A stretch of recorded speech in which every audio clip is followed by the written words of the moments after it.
ابھی social media پر، what's app پر، face بک پر کچھ خبریں ایسی وائرل ہو رہی ہے کہ دیکھ کر ہر سلیم و تباہ انسان کا خون کھولنا شروع ہو گیا. ایسی گھنونی ویڈیوز اور ایسی چیزیں نظروں کے سامنے آ رہی ہیں، ایسی شرمناک چیزیں، اور اس کے ذمہ دار ہم سب ہیں.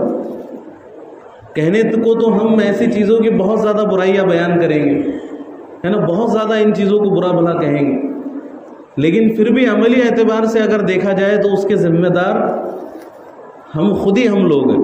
ہمارے علاوہ دوسرا کوئی اس کا ذمہ دار نہیں ہے. کوئی یہودی، کوئی عیسائی، کوئی بڑی بڑی حکومتیں، کسی کی سازش نہیں ہے. یہ خود ہماری سازش ہے اپنے آپ کو تباہ و برباد کرنے. خود ہم پلاننگ کر کے بیٹھے ہوئے کہ کس طرح اپنی حمیت کو، کس طرح اپنی غیرت کو قبر کے گڑھے میں اتارا. ساری چیزوں کی پلاننگ کر کے خود ہم بیٹھے ہوئے ہے نا. یعنی شیطان کو ہم نے بالکل چھٹی دے دی.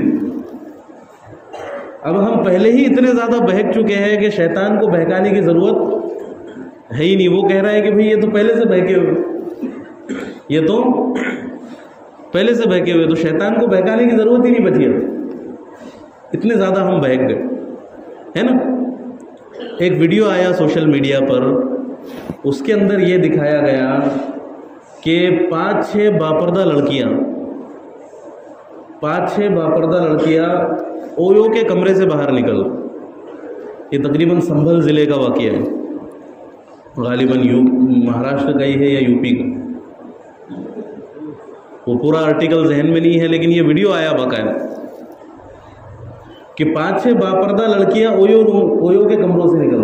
اب اویو کے بارے میں تو زیادہ تر واقف ہوں گی، اور جو واقف نہیں ہے تو اویو ان کمروں کو کہا جاتا ہے جہاں پر لوگ زناکاری کے لیے جاتے ہیں، زناکاریاں کرنے کے لیے،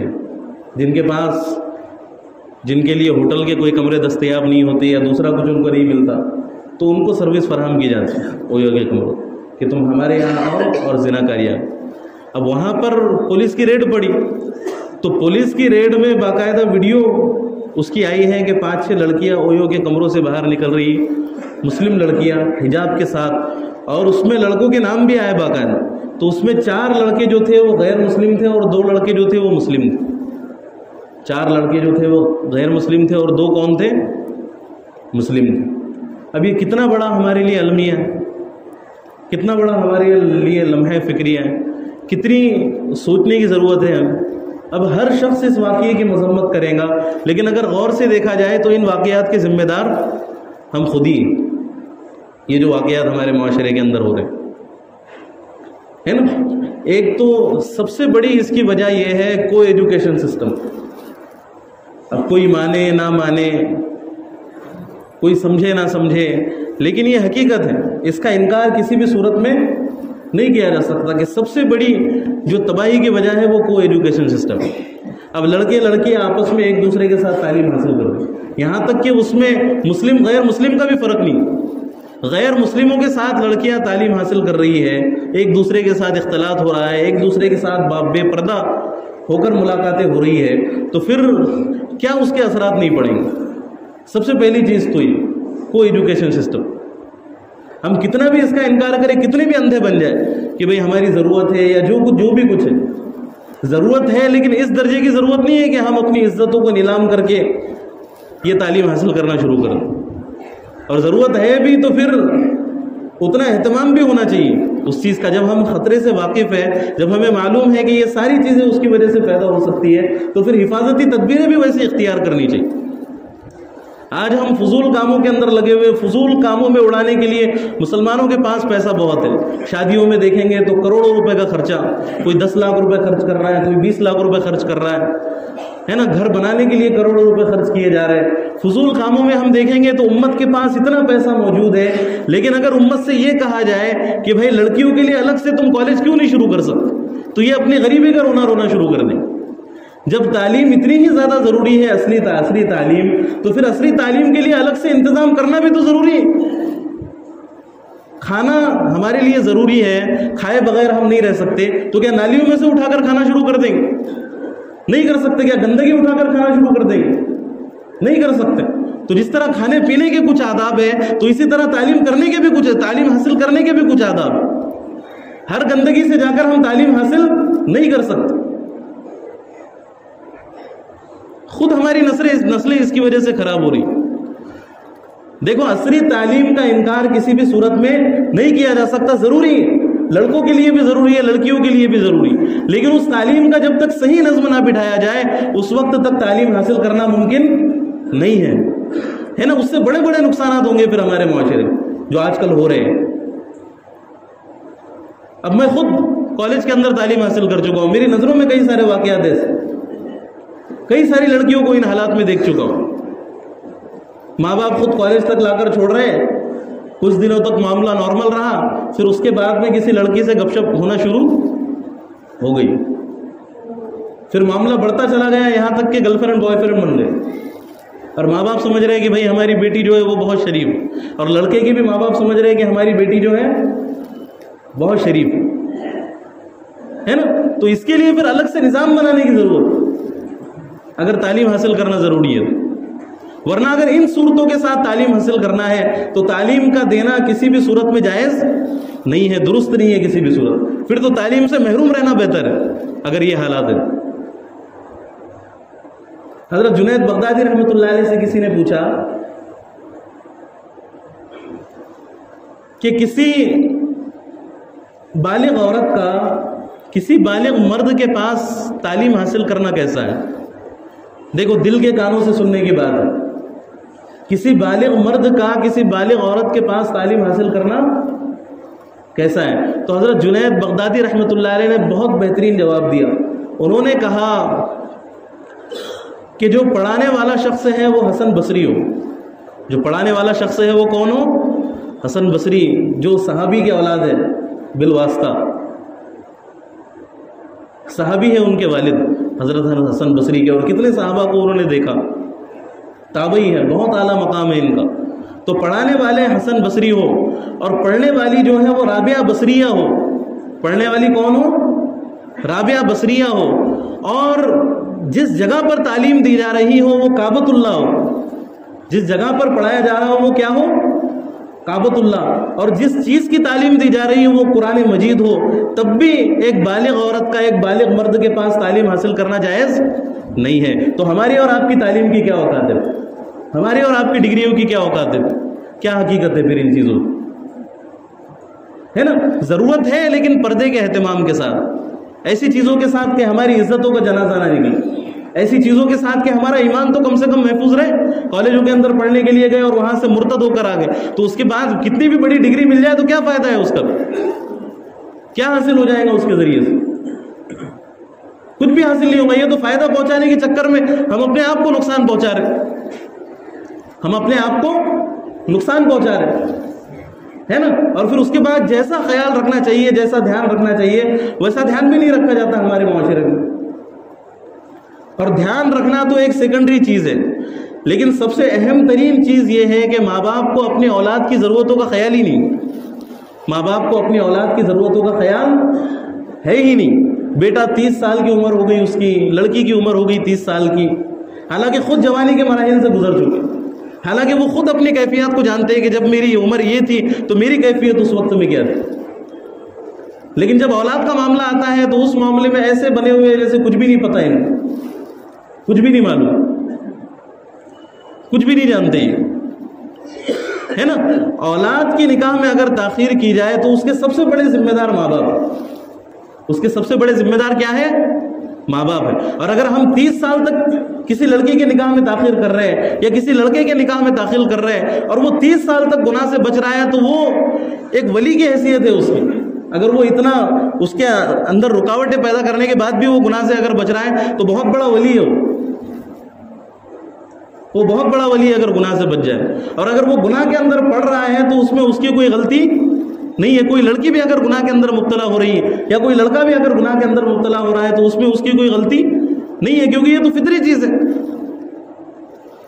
اللہ کے نبی صلی اللہ علیہ وسلم نے نکاح میں جلدی کرنے کا حکم دی. ایک حدیث مبارکہ میں ہے، ترمذی شریف کی روایت ہے، اللہ کے نبی صلی اللہ علیہ وسلم نے فرمایا کہ لڑکی جیسے ہی بالغ ہو اور بالغ ہونے کے بعد اس کے مناسب رشتہ مل جائے تو فوراً اس کا نکاح کرو، ورنہ پھر یہ بہت بڑے فتنے کا سبب بنے گا، ورنہ پھر کیا ہوگا، یہ بہت بڑے فتنے کا سبب بنیں گے۔ تو یہی ساری چیزیں ہمارے معاشرے کے اندر ہو رہی۔ ہم کیا کریں گے بھائی، حیا پر بیان کریں گے، پاک دامنی پر بیان کریں گے، ہے نا، تو اس سے کوئی فائدہ حاصل ہونے والا نہیں، کیونکہ ایک شخص بھوکا ہے، اب اس کے سامنے اگر بھوکا رہنے کی فضیلت پر بیان کیا جائے تو اس کا پیٹ بھر جائے گا، اس سے اس کی بھوک ختم ہو جائے گی، اس کے ذہن میں بیٹھیں گی وہ باتیں جو اس کے سامنے کہی جائیں۔ تو اسی طرح جو شہوت اللہ رب العزت نے رکھی ہے مرد کے اندر، عورت کے اندر، اس کا فطرت سے تعلق ہے، یہ ختم ہونے والی چیز نہیں ہے۔ کچھ بھی کر لو، کچھ بھی کر لو، روزانہ اگر ایک قرآن مجید پڑھنے کا بھی معمول ہو، کچھ بھی کر لیا جائے، تو یہ فطرت میں اللہ رب العزت نے رکھا ہے۔ انسان کی فطرت سے خارج یہ چیز نہیں ہے، اس کا اچھے اور برے ہونے سے کوئی تعلق نہیں۔ کوئی نیک ہے تو اس کے اندر بھی شہوت اللہ نے رکھی، کوئی برا ہے تو اس کے اندر بھی اللہ نے شہوت رکھی، کوئی لڑکا ہے تو اس کے اندر بھی اللہ نے شہوت رکھی، کوئی لڑکی ہے تو اس کے اندر بھی اللہ نے شہوت رکھی، ہے نا، خود بخود۔ اور اگر کسی کو بھوک لگی ہوئی ہو اور اس کو کھانے پینے کے لیے نہ ملے حلال طریقے سے، تو پھر وہ ظاہر سی بات ہے کہ حرام کی طرف جائیں گے، چوری کریں گے۔ اور ہمارے معاشرے میں ایسا ہے کہ کوئی چوری کر لے تو اس کے اوپر فتوے لگانے والے ہزاروں مل جائیں گے، اس کو برا بھلا کہنے والے ہزاروں مل جائیں گے، لیکن اس کے سد باب کے لیے کوئی تیار نہیں کہ بھئی یہ کیوں اس نتیجے تک پہنچا، یہ کیوں یہاں تک آیا۔ تو اسی طرح اگر غلطیوں میں مبتلا ہو جائے تو فتوے لگانے والوں میں سب سے آگے کھڑا ہوا ہوں گا، اور بھی بہت سارے لوگ تیار ہوں گے، لیکن جو اس کی وجوہات ہے اس کا سد باب کرنے کے لیے ہم تیار نہیں ہیں، ان مسائل کو ہم دور کرنے کے لیے تیار نہیں۔ نکاح میں سادگی کیوں اختیار نہیں کر سکتے ہم؟ کتنا سمجھایا جا رہا ہے، کتنا سر پیٹا جا رہا ہے نا، ہر کوئی جہیز کا تذکرہ نکل جائے تو ہر کوئی کہے گا کہ بھئی بہت بری رسم ہے، بہت گھناؤنی رسم ہے، اور جب اپنی باری آئیں گی تو سب وہی کام کر رہے ہو، وہی کام کر رہے ہوں، ہے نا۔ اور پھر اس میں لڑکیوں والوں کا بھی معاملہ ہے کہ بھئی ہمارے ارمان ہیں، ہماری خواہشیں ہیں، ہے نا، کہ ہم دیں کچھ نہ کچھ، ہم بھیجیں کچھ نہ کچھ۔ تو اگر آپ کے پاس اللہ نے اتنا ہی پیسہ دیا ہے، اتنی اگر اللہ نے آپ کو دولت سے نوازا ہے، تو پھر آپ ایک کام کریں کہ شادی کے بعد آپ کے داماد کے جیب میں 10 لاکھ روپے لے جا کر ڈالو کہ بھئی یہ لو ہماری طرف سے 10 لاکھ روپے، ہے نا، 20 لاکھ دے، 1 کروڑ دے دے، پورا شہر اس کے نام سے کر دے، اگر اتنا ہی جذبہ ہے، اتنا ہی جوش ہے۔ لیکن اس کا دکھاوا کرنے کی، جہیز کی صورت میں سب کے سامنے لانے کی، معاشرے کا ماحول خراب کرنے کی ضرورت نہیں ہے نا، اس کی اجازت نہیں ہے شریعت کی نظر میں۔ اب اس سے کیا ہو رہا ہے، نکاحوں میں جہیز چل رہا ہے، اور جہیز چلنے کی وجہ سے پھر کیا ہو رہا ہے کہ لڑکوں کے اندر بھی لالچ پیدا ہو رہا ہے۔ وہ کہہ رہے ہیں کہ بھئی فلاں کو تو جہیز میں گاڑی ملی، اس نے پلسر منگا تھا، اس کو پلسر ملی تھی تو میں شائن لوں گا، ہے نا، اس کو شائن ملی تو میں یونیکارن لوں گا، اس کو یونیکارن ملی تو میں بلٹ لوں گا، ہے نا، اس کو اتنے 1000 کی الماری ملی تھی تو میں تو اس سے بڑا فقیر ہوں، ہے نا، یہ تو چھوٹا تھا۔ اور آج کے زمانے میں ایسا ہے کہ جتنی بڑی ڈگری اتنا بڑا فقیر، جتنی بڑی ڈگری اتنا بڑا فقیر۔ کوئی ڈاکٹر ہے تو وہ بولے گا بھائی 10,000 کی الماری نہیں چلتی مجھے 50,000 کی الماری ہونا، کیونکہ میں ڈگری والا فقیر ہوں، کیونکہ میں کیسا ہوں، ڈگری والا فقیر، ہے نا۔ تو ذرا غیرت نہیں ہے، ذرا شرم نہیں ہے، اور دونوں بھی ایک ہی پہلو کے 2 سکے ہیں، ایک ہی پہلو کے 2 سکے۔ کسی کے اوپر تان و تشنیع کرنا مقصود نہیں، اور کسی کو برا بھی لگ رہا ہے تو خدا کے لیے ذرا سوچے کہ باتیں سچی ہے یا نہیں، کسی کا دل دکھانا مقصود نہیں ہے۔ طنز کر کے میرا کیا فائدہ ہے نا، طنز کر کے کسی کو برا بھلا کہہ کر، کسی کو اکسا کر، یا کسی کا دل دکھا کے میرا کیا فائدہ ہے اس میں۔ میں چاہوں تو یہ باتیں چھوڑ کر بیٹھ سکتا ہوں، فضائل سناؤں نماز کے، زکوٰۃ کے، جو باتیں چل رہی ہے وہی چلاؤں تو بہتر ہے، کسی کو کوئی فرق نہیں پڑے گا اور مجھے بھی کوئی فرق نہیں پڑے گا۔ لیکن یہ باتیں بتانا ضروری ہے جو امت کے اندر پیدا ہو چکی، یہ زخم ہے ہمارے جو دھیرے دھیرے ناسور کی شکل اختیار کر، جو دھیرے دھیرے ناسور کی شکل اختیار کر۔ تعلیم کی وجہ سے 30 سال کی عمر ہو گئی، 35 سال کی عمر ہو گئی، ہے نا، ساری فضول باتیں۔ اور یہ بھی تو کیا جا سکتا ہے کہ بھئی پہلے نکاح کر دیا جائے، اس کے بعد تعلیم حاصل کی، اور خاص طور سے لڑکیوں کے معاملے میں کہ اگر لڑکیوں کو ماسٹر بنانا ہے تو بناؤ شوق سے، لیکن نکاح کرنے سے پہلے شرط رکھ دو کہ بھئی میری بیٹی کی تمنا ہے کہ یہ ماسٹر بننا چاہتی ہے، آپ اپنے خرچے پر اس کو ماسٹر بنو، کیونکہ اس کی جو آنے والی سیلری ہے وہ بھی، اس سے بھی فائدہ آپ ہی اٹھائیں گے، ہے نا, تو شوہر کے حوالے کر دو کہ وہ اس کو ڈاکٹر بنائے, وہ اس کو ماسٹر بنائے. تو کیا شادی کے بعد تعلیم حاصل نہیں کی جا سکتی؟ شادی کے بعد بھی تعلیم حاصل کی جا سکتی. کوئی لڑکا ہے تو وہ بھی پاک دامن رہنے کی نیت سے شادی کر لے. اور ایک سب سے بڑا مسئلہ ہمارے معاشرے میں یہ نکاح میں تاخیر کرنے کا, وہ یہ ہے کہ ہمارے پاس تو ابھی گھر بھی نہیں ہے.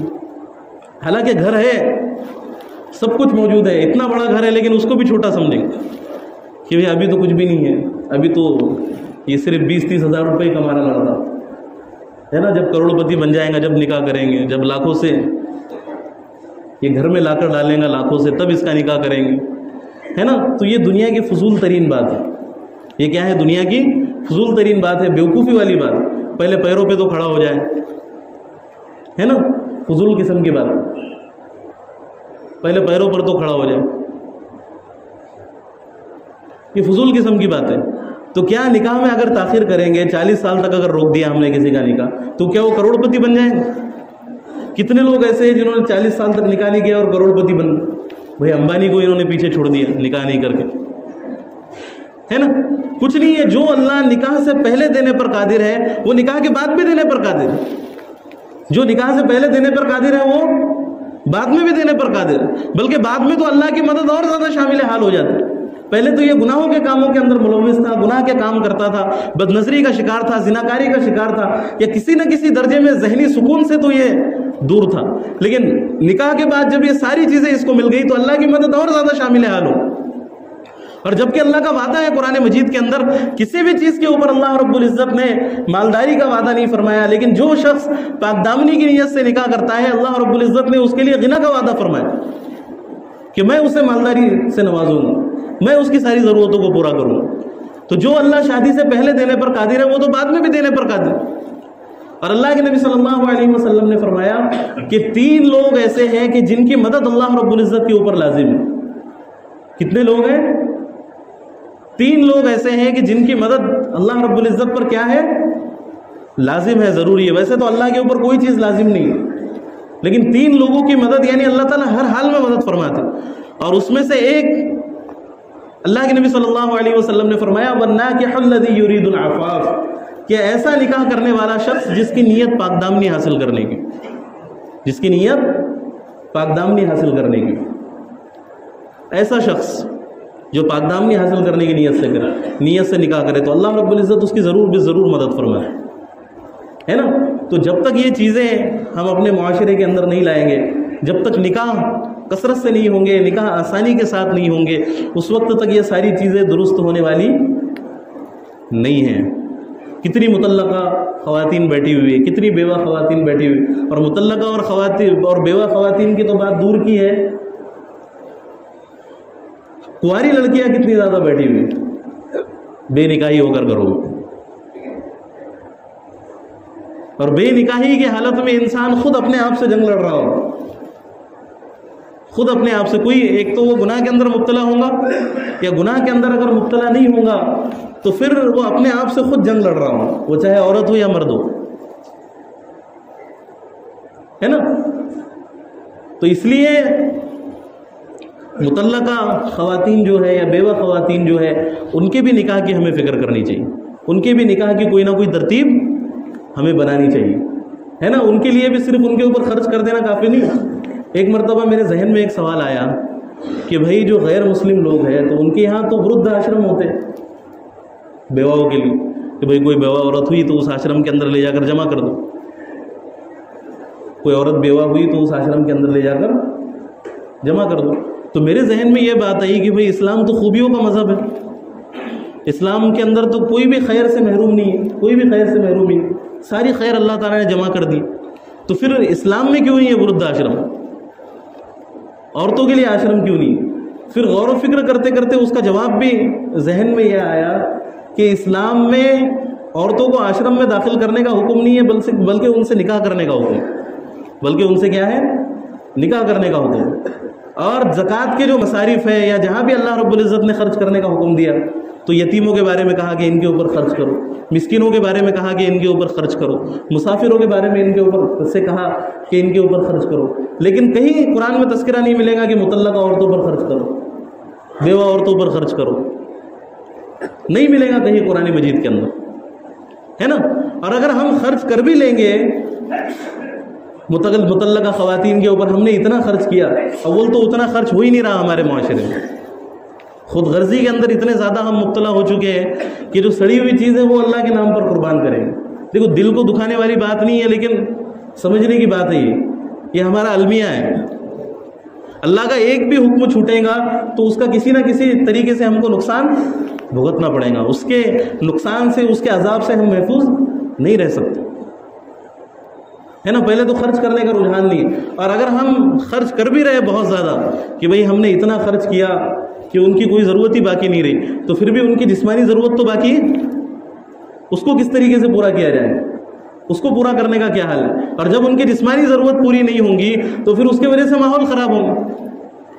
اب جیسے ابھی عرض کیا گیا کہ اگر صحیح طریقے سے کھانا نہ ملے، حلال طریقے سے کھانا نہ ملے، تو انسان چوری کرنے پر مجبور ہوگا یا نہیں ہوگا؟ پھر وہ کسی کی پرواہ نہیں کریں گے.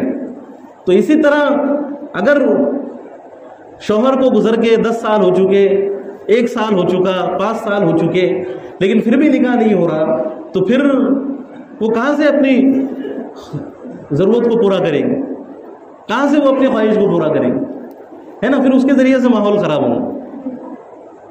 اور پھر ماحول خراب ہوا تو سب تلوار لے کر کھڑے ہوئے ہوں گے، لیکن اس سے پہلے اصلاح کی فکر کوئی نہیں کرے گا. بلکہ ہماری قوم تو اتنی اندھی ہے کہ ایک ماسٹر صاحب تھے ایک بستی میں، ان کی کارگزاری میرے پاس پہنچی. اب ان کی عمر بھی اچھی تھی لیکن پھر بھی ماشاءاللہ طاقتور تھے. ایک بیوہ خاتون تھی. اب وہ تقریباً بیوہ ہو کر اس کو 10 سے 15 سال کا عرصہ گزر چکا. اب کوئی 100 روپے دے رہا ہے، کوئی 200 روپے دے رہا ہے، لوگوں کے چندوں پر ان کا گزارا ہو رہا ہے. اب ایک شخص تھا، اس نے نکاح کا ارادہ ظاہر کیا. وہ ہیڈ ماسٹر تھا اس بستی کا. اس نے نکاح کا ارادہ ظاہر کیا کہ بھئی میں ان سے دوسرا نکاح کرنا چاہتا ہوں. میں ان سے کیا کرنا چاہتا ہوں؟ دوسرا نکاح. تو بستی والے ایسا ہاتھ دھو کر اس کے پیچھے لگے، اس کے خلاف کمپلینٹ، اس کے خلاف شکایتیں، اس کے خلاف عرضیہ، اتنا ہاتھ دھو کر اس کے پیچھے پڑے کہ جب تک وہ وہاں سے گیا نہیں تب تک چین کی سانس انہوں نے نہیں لی. جب تک کہ وہاں سے اس کو نہیں بھگایا تب تک چین کی سانس نہیں لی. تو ہماری قوم اتنی زیادہ جاہل ہو چکی. اب اس نے دوسرے نکاح کا ارادہ کیا، کوئی بھی اس کی نیت ہو لیکن ارادہ تو صحیح تھا، اس کا تو فائدہ ہو جاتا. اور پھر قیامت کے دن اللہ تعالیٰ پوچھ لے کہ بھائی یہ جو بیوہ عورت تھی، ایک شخص اس سے نکاح کرنے کے لیے تیار تھا لیکن تم اس سے نکاح کے راستے میں رکاوٹ بنے، تو کیوں تم نے اس عورت کے اوپر ظلم کیا؟ کیوں تم نے اس کا نکاح ہونے سے روکا؟ تو کیا جواب دیں گے اللہ کی بارگاہ؟ کیا جواب دیں گے اللہ رب العزت کی بارگاہ؟ تو یہ کتنی پکڑ کی چیز ہے، کتنی پکڑ کی چیز ہے نا. تو دوسرے نکاح کا معاملہ تو بہت دور کا ہے. حالانکہ یہ بھی کوئی بری چیز نہیں ہے. اللہ کا حکم ہے، میں اللہ کا حکم عرض کر رہا ہوں، اپنی طرف سے کوئی بات عرض نہیں کر رہا، اپنی طرف سے کوئی بات نہیں کہہ رہا، ہے نا. اور یہ جو نظام اللہ رب العزت نے دیا ہے، یہ اللہ رب العزت ہم سے زیادہ حکیم و خبیر ہے نا. ہم کہیں گے کہ بھائی ناانصافی ہے اور دل کو دکھانا ہے، یہ ہے وہ ہے، ایسا ہے ویسا ہے فلانا ہے نا. تو جتنی بھی ہماری عقل انتہا کو پہنچے تو اللہ رب العزت ہم سے زیادہ عقل مند ہے، ہم سے زیادہ اللہ رب العزت حکیم ہے، ہم سے زیادہ اللہ رب العزت خبیر ہے. انہ بعبادہ خبیر بصیر. اللہ تعالیٰ بندوں کے حالات سے زیادہ واقف ہے نا. اللہ رب العزت سے بہتر احکامات دینے والا کوئی نہیں ہے. تو یہ جو حکم اللہ رب العزت نے دیا ہے یہ اسی لیے، یہ جو حکم اللہ رب العزت نے دیا ہے یہ اسی لیے کہ اگر اللہ نے استطاعت دی ہے. اب رشتے نہیں مل رہے، اس کی وجہ یہ کہ جو کنوارے ہیں وہ بھی نکاح نہیں کر رہے اور دوسرے نکاح کا تو تصور ہی نہیں ہے ہمارے معاشرے میں. حالانکہ وہ کوئی غلط چیز نہیں ہے، اور اگر کوئی کر لے تو ایسا اس کے پیچھے ہاتھ دھو کر پڑیں گے، ہے نا. لیکن اللہ کا حکم ہے فَانكِحُوا مَا طَابَ لَكُم مِّنَ النِّسَاءِ مَثْنَىٰ وَثُلَاثَ وَرُبَاعَ، کہ عورتوں میں سے جو بھی تمہیں بھلی لگے تو اس میں سے اللہ رب العزت نے 2 سے شروعات فرمائی کہ 2 سے نکاح کرو، ثلاثہ 3 سے نکاح کرو، ورباع 4 سے نکاح کرو، ہے نا. وَإِنْ خِفْتُمْ أَلَّا تَعْدِلُوا فَوَاحِدَةً، لیکن اگر تمہیں ڈر ہو کہ تم ان کے درمیان عدل و انصاف سے کام نہیں لے سکتے تو پھر ایک پر اکتفا کرو. پھر کیا کرو؟ ایک پر اکتفا کرو، ہے نا. تو یہ حکم تو ہم نے چھوڑ ہی دیا، یہ حکم تو ہم نے چھوڑ ہی دیا. تو اسی وجہ سے یہ جو نقصانات ہو رہے ہیں، ہے نا, یہ اسی وجہ سے ہو رہے ہیں ہمارے معاشرے کے اندر جو ہو رہے ہیں, اسی وجہ سے ہو رہا ہے. وہ اس کے پیچھے بہت بڑا فلسفہ ہے, بہت ساری حکمتیں ہیں, یہ میرا موضوع بھی نہیں ہے نا. اب جس کے سمجھ میں آ جائے اور جس کے سمجھ میں نہ آئے تو اللہ اس کو سمجھا دے, ہے نا. میرا کوئی ذاتی فائدہ نہیں ہے ان چیزوں کے بیان کرنے میں کہ بھائی کچھ ملنے والا ہے ان چیزوں کو بیان کر کے, کچھ بھی نہیں. ایک امت کی خیر خواہی میں, ایک امت کی ہمدردی میں, دردی میں یہ باتیں عرض کرنا. حالانکہ یہ باتیں بہت ساروں کے سمجھ میں نہیں آئیں. ہو سکتا ہے بہت سارے لوگ کہیں کہ بھائی یہ تو نیا ہی لائے ہیں لوگ, ہے نا, یہ تو نئی چیز لے کر آ گئے مارکیٹ میں. بول سکتے بہت سارے لوگ, جتنے منہ اتنی باتیں, ہے نا. لیکن پھر بھی اللہ کا حکم پہنچانا ضروری ہے, چاہے معاشرے میں کچھ بھی عام ہو جائے. اور یہ غیر مسلموں میں رہ کر اس کی نفرت ہمارے دلوں کے اندر ہے. اسلامی معاشرے میں جہاں بھی دیکھو, اب چلو بات نکل گئی تو کچھ حکمتیں اس کے عرض کر دوں. اسلامی معاشرے میں جہاں بھی ایک سے زیادہ نکاحوں کا رواج ہے تو وہاں نظر میں آئے گا کہ ایک بھی عورت آپ کو کنواری یا مطلقہ یا بیوہ نظر نہیں آئیں گی, ہے نا. ایک بھی خاتون نہیں ملیں گی. وہاں عورتوں کو لڑکیاں, وہاں مردوں کو لڑکیاں نہیں ملتی نکاح کے لیے, وہ پریشان ہوتے. اب عرب والے یہاں آ کر نکاح کر رہے ہیں, حیدرآباد میں آ کر, سب کے علم میں ہوں گی یہ باتیں. عرب والے یہاں آ کر نکاح کر رہے ہیں, حالانکہ وہاں نہیں ہے. کہ پھر وہاں کیوں نہیں کر رہے وہ نکاح؟ تو اس کی وجہ یہ ہے کہ لڑکیاں اتنی کم ہو چکی ہے زیادہ نکاح ہونے کی وجہ سے, کہ اب لڑکیاں جب کم ہو گئی تو ان کی ڈیمانڈ زیادہ ہو گئی. اب ڈیمانڈ زیادہ ہونے کی وجہ سے ان کی قیمت بڑھ گئی, تو قیمت بڑھنے کی وجہ سے یہ مہر زیادہ مانگ رہے, لاکھوں روپے مہر, لاکھوں روپے مہر. اب یہ پریشان ہو گئے کہ بھئی اتنا مہر کہاں سے ادا کیا ہے, تو یہ یہاں پر آ کر نکاح کر رہے ہیں سعودی عرب کو چھوڑو. تو جہاں بھی یہ رواج موجود ہے تو وہاں پر عورتوں کی قیمت بڑھی ہوئی ہے. اور یہ جتنی خرافاتیں ہو رہی ہیں نکاح میں, تو ان خرافاتوں کا حل بھی یہی ہے. ان خرافاتوں کا حل بھی یہ جہیز پہ لاکھ تقریریں کی جائے یا سادگی نکاح پر لاکھ تقریریں کی جائے, تو اس سے کوئی چیز قابو میں آنے والی نہیں ہے. ہو رہی ہے تقریریں, 1 صدی سے ہو رہی ہے تقریباً, ہے نا. تقریریں ہو رہی ہے, سب کو معلوم ہے. اگر کسی شخص کو پکڑ کر بٹھا دیا جائے ممبر پر تو وہ جہیز کے خلاف تقریر کر سکتا ہے. نکاح کی سادگی کے بارے میں کسی کو بٹھا دو پکڑ کر ممبر پر, تو وہ سادگی نکاح کے بارے میں تقریر کر لیں گا. اتنا علم ہے لوگوں کے پاس, اتنی معلومات ہے اس کے بارے میں, لیکن اس کا فائدہ نہیں ہو رہا. تو جب ڈیمانڈ بڑھیں گی تو خود بخود قیمت آئیں گی, اور جب قیمت بڑھ گئی تو پھر جہیز کا مطالبہ تو دور کی بات, یہ تو کسی بھی صورت میں نکاح کے لیے تیار ہو. ایک اس کی مثال لے لو دور صحابہ میں. اللہ رب العزت نے قرآن مجید میں آیت نازل فرمائی. اب آپ سب سے گزارش ہے کہ اس آیت کو دیکھ لینا بھی ایک مرتبہ. تو قرآن مجید میں ایک آیت اللہ رب العزت کی طرف سے نازل ہوئی کہ کوئی عورت, اگر کوئی عورت بیوہ ہو جائے تو بیوہ ہونے کے بعد فوراً اس کو نکاح کا پیغام مت بھیجو, فوراً اس کو نکاح کا پیغام مت بھیجو. اب یہ سوچو کہ بھئی اللہ رب العزت یہ حکم کیوں دے. اب کوئی عورت بیوہ ہو جائے تو اس کو نکاح کے پیغام آتے فوراً, تو دور کی بات 5 سال بھی ہو جائے تو آئے گا اس کو نکاح کا پیغام, اور آئیں گے بھی تو 60 سال والوں کے, ہے نا. ایک بزرگ تھے 60 65 70 سال کی ان کی عمر ہوگی. انہوں نے ایک مرتبہ رشتے کا اعلان دیا اخبار میں. انہوں نے کیا کیا, ایک مرتبہ رشتے کا اعلان دیا کہ بھائی میں نکاح کرنا چاہتا ہوں, ایک لڑکی کی ضرورت ہے, اور نمبر بھی انہوں نے دیا. تو ایک شخص نے ان کو کال کیا اور کال کر کے ان سے کہا کہ حضرت اب آپ کو رشتوں کی ضرورت نہیں ہے بلکہ فرشتوں کی ضرورت. اب آپ کو رشتوں کی ضرورت نہیں ہے بلکہ کس کی ضرورت ہے, فرشتوں کی ضرورت. تو ایسے لوگوں کے رشتے آئیں گے جن کو رشتوں کی ضرورت نہیں ہے بلکہ کس کی ضرورت ہے, فرشتوں کی, ہے نا. ایسے لوگ رشتے بھیجیں گے بیوہ عورتوں کے لیے, مطلقہ عورت. اب یہ کیا قبر میں جائیں گی ان کے ساتھ جو مطلقہ ہے یا بیوہ ہے نا, یہ کیا ان کے ساتھ نکاح کر کے کریں گے, ہے نا. تو ایسے رشتے آئیں گے. تو جو طاقت و قوت والے لوگ ہیں, دیکھو مذاق اڑانا مقصود نہیں ہے لیکن یہ حقیقت بھی. تو کسی طاقتور شخص کا, کسی جوان شخص کا رشتہ آنا تو بہت دور کی بات, لیکن اللہ رب العزت یہاں پہ کیا حکم دے رہے, الٹا حکم دے رہے کہ تم رشتہ بھیجنے میں جلدی مت کرو. کیونکہ اس زمانے میں کیا تھا, تعدد ازدواج, ایک سے زائد نکاح ہوا کرتے تھے. تو اس وجہ سے صحابہ اکرام دوڑ میں لگا کرتے تھے کہ بھئی ہاں فلاں کو طلاق ہوئی, فوراً اس کے پاس رشتہ بھیجو, کہیں وہ ہاتھ سے نہ نکل جائے. فلاں عورت بیوہ ہوئی فوراً اس کے پاس رشتے بھیجو، اور بڑے بڑے رشتے اس کے پاس پہنچ جائے گا۔ اب حضرت علی رضی اللہ عنہ جو اتنے جلیل القدر صحابی ہے، انہوں نے حضرت ام سلمہ کے پاس رشتے بھیجے، اور ام سلمہ جو تھی اس وقت تقریباً 2 مرتبہ بیوہ ہو چکی تھی۔ کتنی مرتبہ بیوہ ہو چکی تھی؟ 2 مرتبہ، اور ان کے بچے بھی اچھے خاصے بڑے تھے۔ اور حضرت علی رضی اللہ عنہ جو تھے اس وقت کنوارے تھے، ان کا ایک بھی نکاح نہیں ہوا تھا حضرت علی رضی اللہ عنہ۔ تو حضرت علی رضی اللہ عنہ نے ان کو نکاح کا پیغام بھیجا۔ اب ہمارے زمانے میں تصور ہے نہیں ہے کہ کوئی کنوارا کسی بیوہ کو بھیج دے، اور اگر کوئی کنوارا ہمت بھی کر لے کسی بیوہ سے نکاح کر لے گی تو قوم تانے دے دے کر ہی اس کو ختم کر دے گی۔ بیوہ سے نکاح کرنا، بیوہ سے نکاح کرنا، حالانکہ یہ کوئی زندگی میں ڈھنگ کا کام نہیں کریں گے، لیکن بیوہ سے نکاح کرنا، تانے دے دے کر اس کو ختم کر دیں گے قوم۔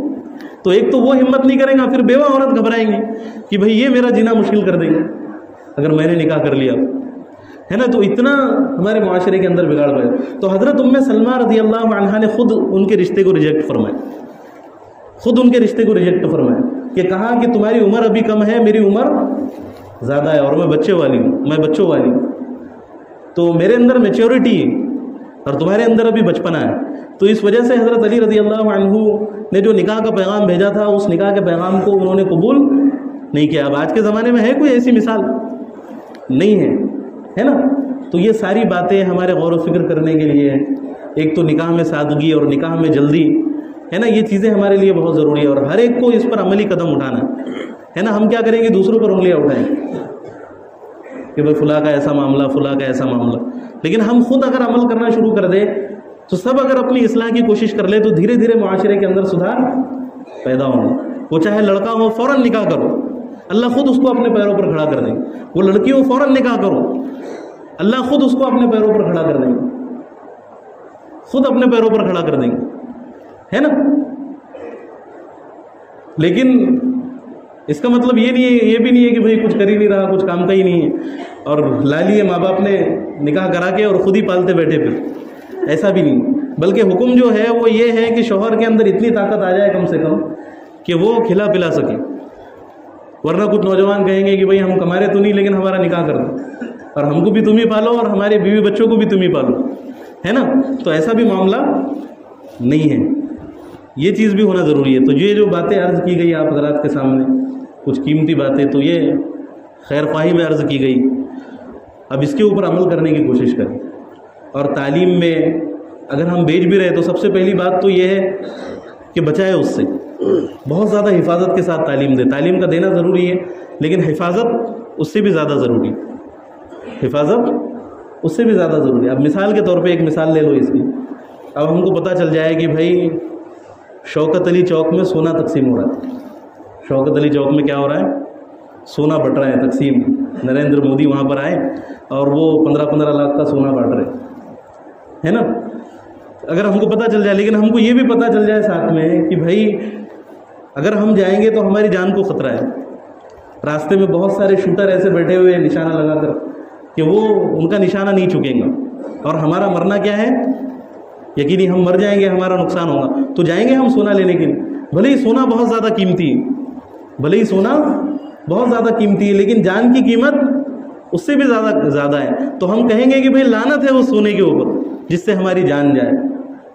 تو یہاں پر بھی یہی کہا جائے گا کہ لعنت ہے اس تعلیم کے اوپر جس سے ہمارا ایمان جائے یا جس سے ہماری عزت جائے، ہے نا۔ علامہ اقبال کا شعر بھی ہے کہ اللہ سے کرے دور تو تعلیم بھی فتنہ، اللہ سے کرے دور تو تعلیم بھی فتنہ، املاک بھی اولاد بھی جاگیر بھی فتنہ، باطل کے لیے اٹھے تو شمشیر بھی فتنہ، اور شمشیر تو کیا نعرہ تکبیر بھی فتنہ۔ اگر نعرہ تکبیر بھی ان خرابیوں کے ساتھ لگایا جائے جس میں فتنہ پایا جا رہا ہے تو نعرہ تکبیر بھی کیا بن جائے گا؟ فتنہ، اس کے اوپر بھی اجر و ثواب نہیں ملے گا۔ تو جو بھی باتیں کہی گئی سنی گئی، اللہ تعالیٰ سے دعا ہے کہ اللہ تعالیٰ ان تمام باتوں کو ہمیں سمجھ